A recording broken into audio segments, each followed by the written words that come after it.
रहीम अस्सलाम वालेकुम।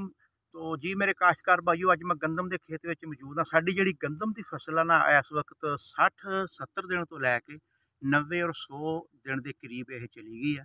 तो आम इसनूं असीं गोभ का मरहला भी कह सकते हैं। तो जिहड़ी साडी हजे 50-55 दिन ते आ, वो साडा जिहड़ा ना मतलब टिलरंग तकरीबन उहदी बन चुकी है और वो भी गोभ की स्टेज नूं टच कर रही है।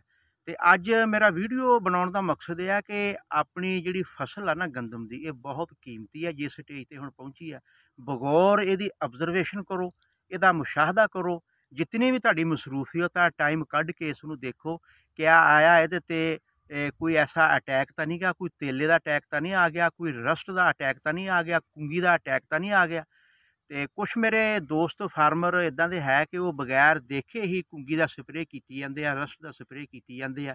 एक तो वक्त ज़ाया कर रहे हैं, दूसरा मुआशी बर्बादी मतलब पैसे का नुकसान कर रहे हैं।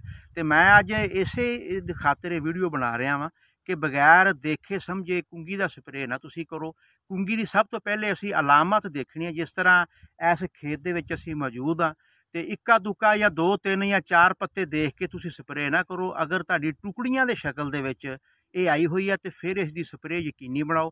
मैं स्प्रे भी दसांगा कि किहड़ी तुसी करनी है। इंशाअल्लाह 24 घंटे के अंदर अंदर तुहाडी ये जिहड़ी कुंगी या रस्ट है इस तो तुहानूं निजात मिल जाएगी। लेकिन सब तो पहले तुसी इसकी निशानी देखनी है। देखो, जिस तरह मैं कैमरामैन नूं कहांगा कि ए देखो, ए देखो हुण इनू अगर असी सूरज वाले पासे ऐ करके देखांगे ना, तो इसका जिहड़ा खुराक बनाने का अमल है ना, वो मुतासर हो गया वा।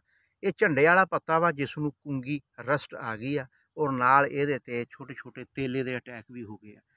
तो जदों इदां दा तुसीं देखो ना कि पत्ते इस तरह जर्दी माइल भूरे रंग के, भूरे रंग च भी आउंदी आ, जर्दी माइल दोनों रंगां च ये आउंदी है। तो बड़ी खबीस बीमारी आ। तुहाडी 8 तो 10 मन 25 तो 30% जिहड़ी एवरेज है ना, वो तुहाडी घट सकती है। तो इत्थे आके असीं बड़ा समझदारी तो काम लैना वा। तो दवाई मैं रिकमेंड कर दिना कि डाइफेनाकोनाजोल और वलीडामाइसिन। जिस तरह एक फार्मर ने हुणे स्प्रे किया वा, तो इस दे विच भी इहो फार्मूला वा। मेरे हाथ च कैमरामैन नूं कहूँगा मैं दिखा दूँ। तुसीं ये कोई भी अच्छी पैस्टिसाइड कंपनी का, जिस तरह 3 तलवार हो गया, है बैटरी के नाँ तो है, कंबीनेशन ये यही है डाइफेनाकोनाजोल और वलीडामाइसिन। इसका तुसीं जिहड़ा ना स्प्रे जिहड़ा वो यकीनी बनाओ।